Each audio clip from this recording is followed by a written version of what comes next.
autour de l'eau et je n'en ai pas. Je n'en ai pas.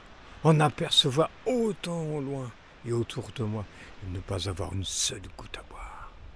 J'ai les lèvres sèches. Je commence même à divaguer. J'aperçois des choses qui n'existent pas. J'ai cru croiser tout à l'heure un dinosaure. Mais en fait de compte, ce n'était qu'un mirage. Suis-je en train de devenir fou? Ou ne l'étais-je déjà pas avant? La question reste posée.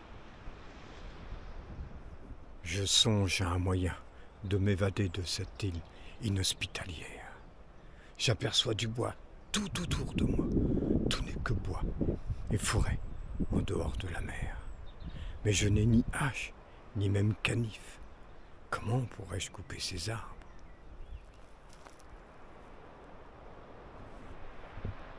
Avez-vous vu la drôle de forme de cet arbre? Selon la légende, un chat tigré, se serait posé sur une de ses branches et se serait endormi. Ce devait être un gros chat.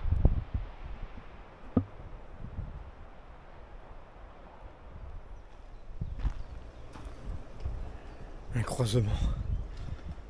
Comme si les choses n'étaient pas assez compliquées comme ça. Il y a pourtant, voyez-vous, sur les arbres, des signes étranges, laissés par les autochtones très certainement, des indications mystiques que malheureusement je ne sais pas lire. Par où je dois-je aller? Par ici. Par ici.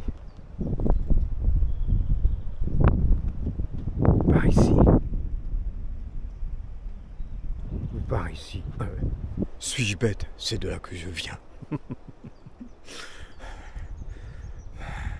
Ah, si je savais lire ces signes autochtones!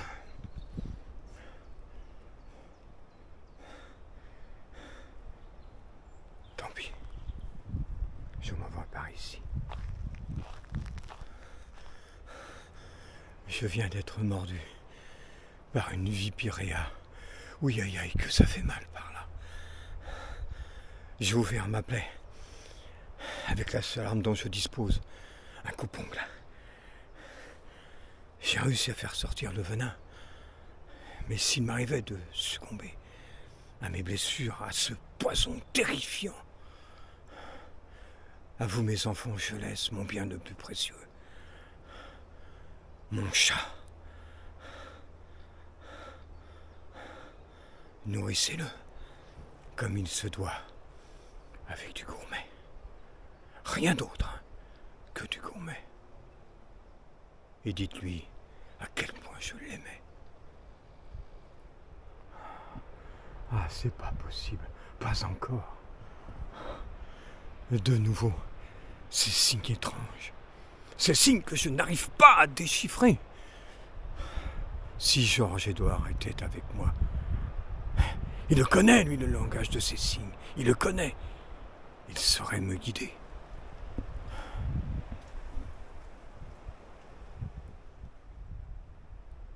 La nuit n'est pas loin. Il va falloir me protéger. Et pour ce faire, j'ai construit un abri. Je vais vous le montrer. Le voyez-vous? Avez-vous vu les conditions spartiates dans lesquelles je me dois de survivre? Heureusement, j'ai reçu un entraînement militaire il y a fort longtemps. Mais cet entraînement est toujours présent en moi, comme l'instinct de survie qui me guide, afin de retrouver ma fidèle moto.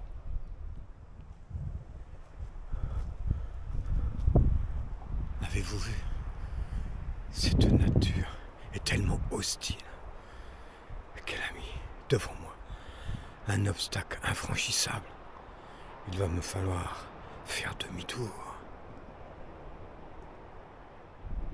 Le voyez-vous? L'apercevez-vous?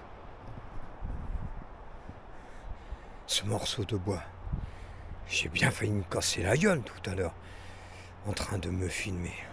Maudite nature! Maudite nature! Maintenant j'ai mal aux pieds. L'apercevez-vous derrière moi? Cet éperon? On l'appelle l'éperon des pleureuses, car cet éperon a fait tant de veuves. Il faut dire que la légende stipule que c'est ici que les sirènes, de par leur chant maléfique, attiraient les navires sur les rochers. Je ne vais pas m'y aventurer. Mais voyez-vous, le crabe ici qui s'enfuit. Je ne suis pas seul, il y a de la vie. Il y a de la vie. Il y a donc de l'espoir, monsieur le crabe. Vous êtes trop petit pour que je vous mange. Et Dieu sait pourtant que j'ai faim.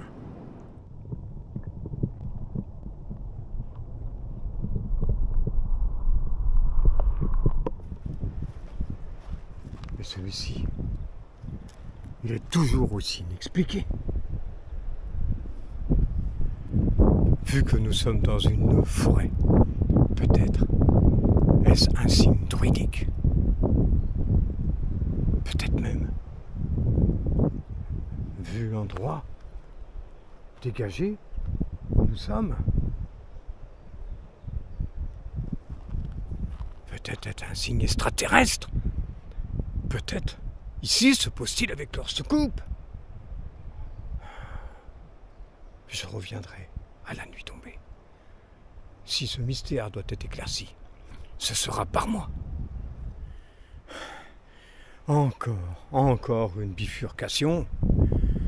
Mais vers où dois-je me diriger?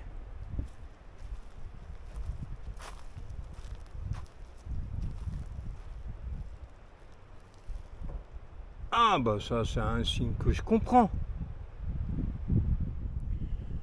Cet arbre, aux formes bizarroïdes, a une histoire. Il paraîtrait que, selon la légende, un homme et une femme s'aimaient d'un amour fou.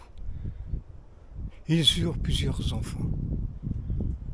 Mais à la naissance de leur troisième, celui-ci, certainement béni des dieux, selon sa grand-mère, eh bien, surgit du sol, à cet emplacement même, cet arbre, cette pousse, cette main qui semble s'élever vers le ciel.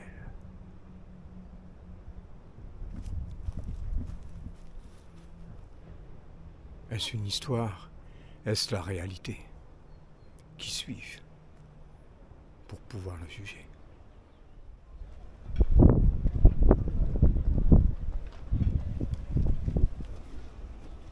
J'aperçois un bar, crêperie, restaurant. Ah, je suis sauvé. Petite crêpe au miel? Oui. Avec un petit Monaco? Oui.